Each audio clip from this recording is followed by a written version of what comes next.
अस्सलाम वालेकुम नाज़रीन, मेहरान टीवी सां गॾु मां आहियां सरदार अली लाखो। सभ खां पहिरियां हिकु नज़र हेडलाइंस ते।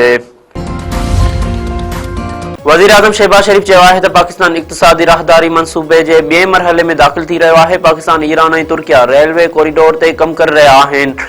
आलमी सतह ते ट्रांसपोर्ट ऐं राब्तनि वारे निज़ाम में तब्दीलियूं अची रहियूं आहिनि। इस्लामाबाद में रीजनल ट्रांसपोर्ट मिनिस्टर कॉन्फ्रेंस खे ख़िताब कंदे वज़ीर आज़म शहबाज शरीफ चयो त असांजो खितो मौजूदा प्लेट रोड इनिशिएटिव ताईं राब्तनि जो माहौल रहियो आहे, जिन में ग्वादर जे डिघे सामूंडी पट्टी ऐं कराची बंदरगाह मेरीटाइम सिल्क रोड शामिल आहिनि।